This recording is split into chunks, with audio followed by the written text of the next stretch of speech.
Welcome back to the channel. After going over the last 10 Stanley Cup winners in the last video, today we'll be going over the last 10 Stanley Cup runners ups and ranking them from worst to best. Now these teams aren't quite as good as the Stanley Cup winners obviously, but once again these are all very, very good teams who went on these crazy runs and came up just short. So none of these teams is necessarily a bad team, but there may be one exception, and that's going to start us off at number 10. And it's really an outlier in the Montreal Canadiens back in 2021. And really, it's as simple as it gets. This team was a large benefactor from the COVID-shortened season. They played in the North Division, which really was not that good that year. The Oilers were struggling, the Flames were struggling, the Sens were struggling. The Leafs were supposed to be good. That was a really impressive comeback win the Habs had against the Leafs, but it's also the Leafs in the playoffs, so are they really supposed to be good? So, it wasn't a crazy good team, this Montreal Canadiens team. I mean, they were below 500 in the regular season, 24, 21, and 11. That's not good. They didn't really have any elite talents. Like, Todd Toffoli was great, but he's not a leading scorer on a cup-winning team kind of guy, Jeff Petrie was following up. Nick Suzuki was still really young coming into the league. This team, you know who carried them there. You know who got them there. That's one guy. It's Carey Price. Carey Price went on a absolute tear. He was so dominant during this playoff run with a .924 save percentage and a 2.28 goals against average. He was unbelievable. Cole Caulfield's emergence also helped with 12 points in 20 games as a 20-year-old this year in the playoffs. So that was really helpful. But really, you just look at this roster. Didn't quite have the star power. Didn't quite have anything, didn't have the depth. It wasn't really that good of a team. It was a great run. It was so much fun to watch as a Canadian fan during this time, but the team just never really had anything that would make you think it's better than what it is. So moving on, now we're getting to the teams that were really, these are good teams. These are teams that you could see going back. I mean, the Habs picked first overall next year. So next up, we've got the 2020 Dallas Stars. This may be chalked up to it's tough to gauge the losers of the COVID-shortened seasons for the Stars. But the Stars are a significant step up from the Habs. They're a significantly better team at this time. But it's also worth pointing out that this Stars team, it may have only been 3 or 4 years ago, but they've improved so much since then. This team was still very, very young with its top players still breaking into their own. And the older players, the veterans, they weren't even playing as well as they are right now. So this Stars team has gone through a lot of changes, and back then they just lacked a little bit of punch at the top of their lineups. Tyler Seguin wasn't having a great season, neither was Jamie Benn, and Roope Hintz was still young. Miro Heiskanen was a rookie this year. They didn't even have Jason Robertson at this point, so really kind of trying to work things out. They didn't even have, their goaltending situation was a little rough. With Ben Bishop was playing well, and so was Hudobin, but neither one of those guys was really, reliable, per se. And they were also on the back end of their careers. Ben Bishop got hurt. Team was good. Miro Heiskanen had a crazy playoff run with 26 points in 27 games on their way to the Cup final, and Hudobin was really good in the playoffs. But this team, it just wasn't quite all there. Again, a lot of these teams that you'll find on the loser side of it's a lot of teams that got carried by their goalie through 3 rounds of the playoffs, and it just ran out of gas in the Cup final. You saw it with the Habs. This was a similar case. Hudobin had a really good run, and it was really Miro Heiskanen. So a lot of these teams are one guy dragging their team through, and this team just lacks some offensive punch at the top of their lineup. But the Stars have done a wonderful job since then to build an even better team, and I would be shocked if they're not back in the Cup final in the coming years. Next up, we go to the 2017 Nashville Predators at number 8. This team was hurt so badly by the loss of Ryan Johansson during their playoff run. Johansson was playing phenomenally. He had 13 points in 14 games, and then had a serious leg injury and was out for the rest of the playoffs. And that kind of hurts when you're looking at this team in terms of the top of their lineup. Because Johansson had 13 points in 14 games. The highest score for the playoff run was 22-year-old Philip Forsberg, who had 16 in 22. So without Johansson, again, it was a lack of punch at the top of their lineup. They still had a great team. The D-core is what this team was built on. This D-core was phenomenal. Roman Josi, Ryan Ellis, PK Subban, and Matthias Ekholm. That's one of the best top 4s ever. But it really, again, lacked punch at the top of the lineup. That first line would have been really solid with Arvidsson, Forsberg, and Johansson, but with Johansson out, they kind of didn't have anyone to step up and fill that role. Pekka Rinne, another goalie, hit an amazing playoff run, a .930 save percentage, 1.96 goals against average. So it makes sense as to why they went this far. The decor and the goaltending carried them, but it gave out in the Cup final. But again, this team, heading into the playoffs, they were ranked 17th in the league. They just really weren't that talented of a team. They never really got back to even being close to the Cup final. I don't even think they've seen another conference final since then. So this team didn't really have the gas. It was a great run, but that's really all it was. And you could make an argument, I think, of the Predators being worse or better than the team above them or the team below them in the Stars. These three teams are very tight, and they all sort of lack the same thing, which is punch at the top of their lineup. So let's move on to that next team. That's the San Jose Sharks in 2016. The other team the Penguins beat in their back-to-back runs. The Penguins didn't have the toughest opponents in the Cup final. Their toughest opponents came in the Eastern Conference side of things, being the Capitals and teams like that. The Sharks, for another case, 11th in the league heading into the playoffs. They had a decent chunk of punch at the top of their lineup, I will say, but it came from 36-year-old Joe Thornton. He was point per game. It's amazing that he was point per game at 36. Pavelski had 78 points in 82 games. Brent Burns had 75. Really, again, another great team, but it just isn't quite on the same tier as the rest of these other teams. This team did have a good goalie run in Martin Jones. Martin Jones was really solid in the playoffs with a .923 and a 2.16 goals against. But this team, it was a good team that carried by the vets. The vets is what got this team there, but again, never really got back there. I will say, I do think this team does have a decent edge on the Predators. They are relatively interchangeable, but this team did have so much more punch at the top of their lineup.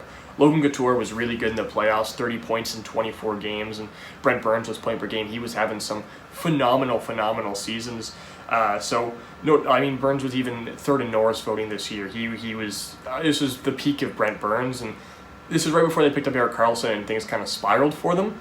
But this Sharks team, it really is shocking they never got back to this point or near there, because they were a talented squad. And you pick up Erik Karlsson, you'd think they'd go there, but injuries derailed it in the age, trying to catch up with guys like Thornton and Marleau. But overall, a really solid team, but not quite a stellar team that go on a run like this.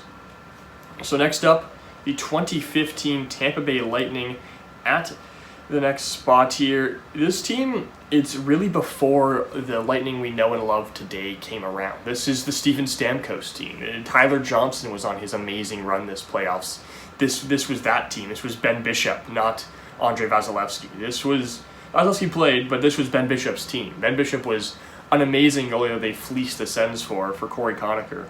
But Tyler Johnson, who had 13 goals, it was really a crazy Terry run on the first two rounds. I believe that was this year, where he was just lighting it up. Nobody could stop Tyler Johnson. Kucherov did really break out this postseason as well, 22 points. But Stamkos was solid, Killorn was solid, Andre Palat, Valtteri Filppula, you still had Victor Hedman. But again, you look at this team, another great run from a goalie. These teams got great runs from goalies, and then they ran into the other best team in the other conference, and they just couldn't quite match it anymore. That's kind of what happened here again. Bishop was playing super well, but you ran into the Chicago Blackhawks.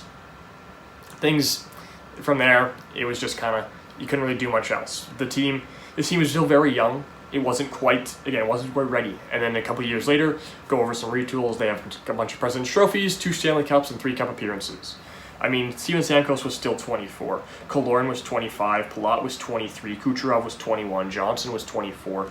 Besides Ben Bishop being 28, this team was still young and coming into its own. They weren't quite ready and weren't quite at the level that these Tampa teams we know and love today are.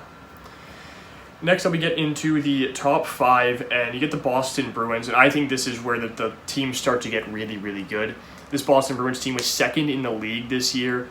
They were really solid. Brad Marchand had a career year with 100 points in 79 games. Pastrnak broke onto the scene with 81 points in 66 games. And Tuukka Rask was unbelievable.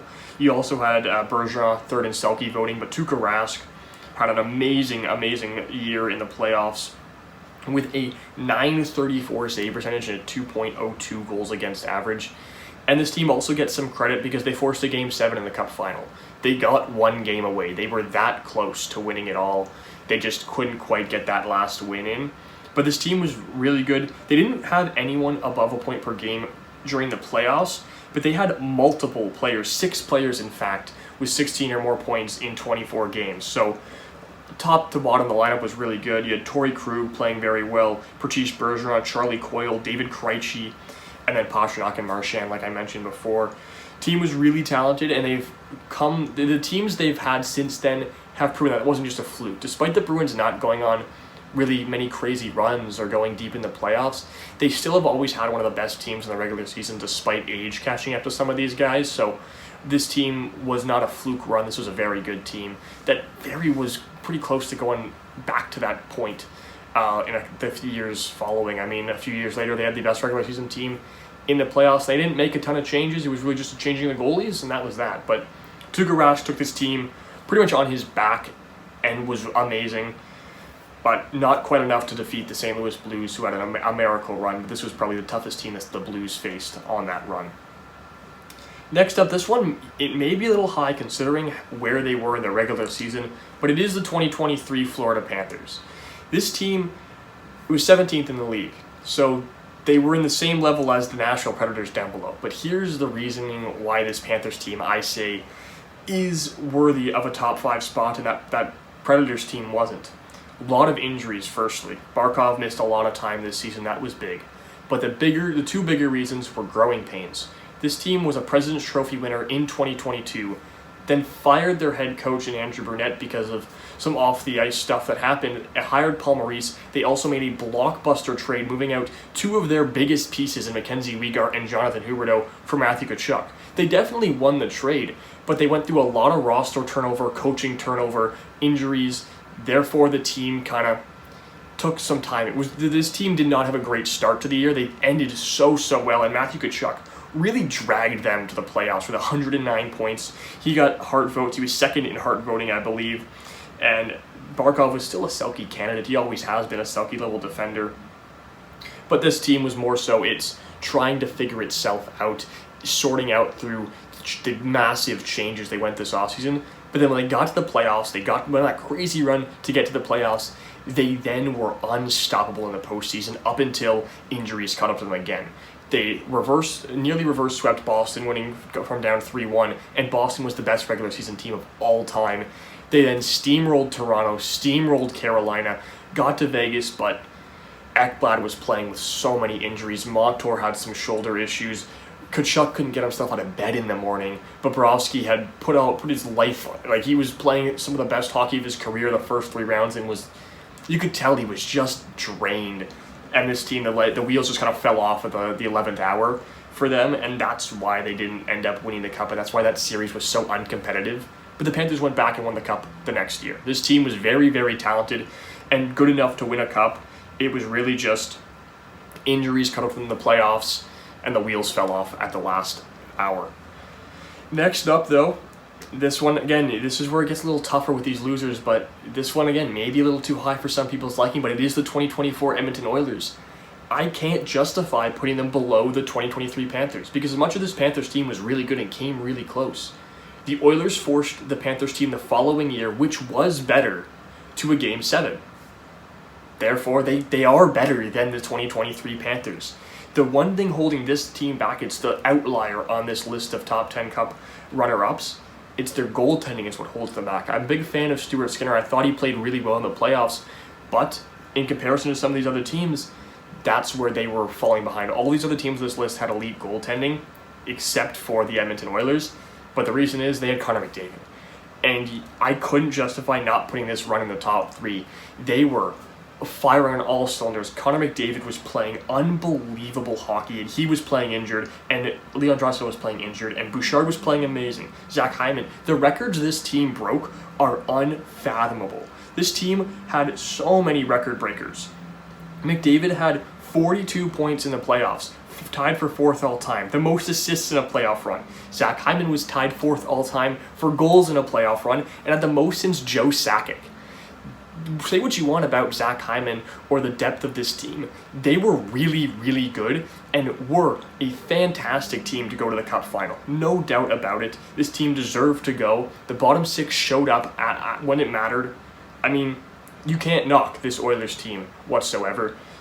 They were fantastic, almost forced a reverse sweep, got to Game 7. They were 1 game away, so at the end of the day, that's what it takes, and they did it. They were a fantastic team.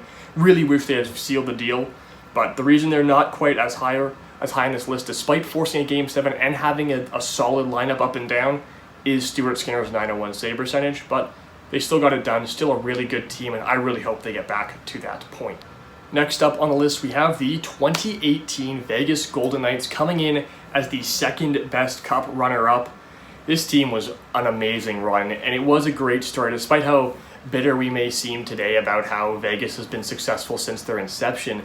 This run was one of a kind. You took the misfits, as they call themselves, the scraps that nobody wanted from any other team, put them all together, and you got this team that just clicked. They all were motivated and determined to go on this amazing run. And this team didn't have a ton of punch at the top of their lineup, like I've mentioned multiple times, but they were so deep and so well balanced up and down the lineup. There was so many guys performing at the top of their game and were really putting on a show to prove that the teams that let them go made a mistake. Vegas fleeced the entire league to create this team, and then when Seattle came around, every team in the league was like, no, I'm not trading with you. I am not doing that again. We're not having a repeat of 2018, because they were so scared of this team. They finished 5th in the league. They were a 50-win team and have been successful ever since. Marc-Andre Fleury was a Vezina candidate in the next year, but was still playing amazing this year. Trying to prove himself. He had a .927 in the playoffs. Really talented, had a really great run. Riley Smith was really good in the playoffs. Jonathan Marchessault, William Karlsson had 40 goals this year. These guys were playing with such a chip on their shoulder, and it showed in their results in the playoffs and the regular season, but they couldn't defeat the Capitals because Ovi needed it. Ovi just needed it, but they only lost 3 games on their route to the Cup final up until, obviously, they faced the Capitals. But they swept the first round, won the second round 4-2, in the conference finals 4-1. This team was on a run, and they were playing really, really well. The Capitals kind of shut them down and locked them up, and they didn't really put up much of a fight in that series, and that's why they're not number 1, but this team was really an amazing run for an amazing team. And next up, finally, the number 1 spot on the list goes to the 2022 Tampa Bay Lightning, and they have the number 1 Cup winner on the last list with the Colorado Avalanche. They also had the best Cup loser, because you can't knock this their 3rd straight year going to the Cup final. This team had a fully healthy Steven Stamkos, not a half-baked Steven Stamkos. He had 106 points in the regular season. They had Nikita Kucherov came back for the playoffs and was really, really good. Hedman was good. Palat was good. You still had Vasilevsky. He had a .922 save percentage, but they just ran into the best team of probably the past 10 years in the Colorado Avalanche. This team was worthy of winning a cup. They had won 2 before that. Really, really close. I can't have this team any lower than what it was. This was a cup caliber team that ran into the other best team of this generation. Like, this team is probably better than a couple of the teams on the Cup winners list. It is a really good roster who had continued success and was built so well. This was the last year before they lost to the Leafs the next year, and then the year after that lost to the Panthers in the past playoffs.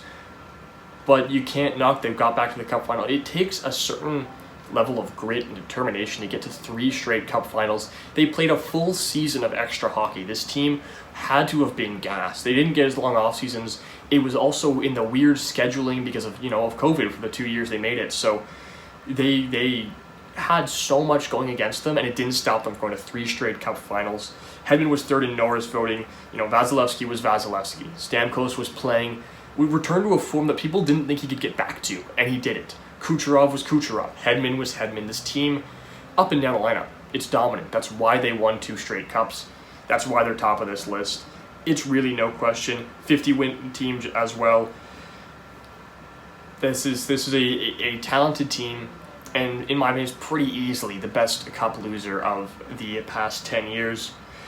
But that's going to do it for this video. Let me know down below if you have anything you would change, any disagreements, any thoughts or comments on it. So let me know all that down below, and stay tuned in the next couple days. Got a lot of stuff planned out. Should have draft recap and rankings or grading picks coming up on Saturday after the draft, and a lot more content coming up after that. So stay tuned for more stuff on the channel. Thanks for watching.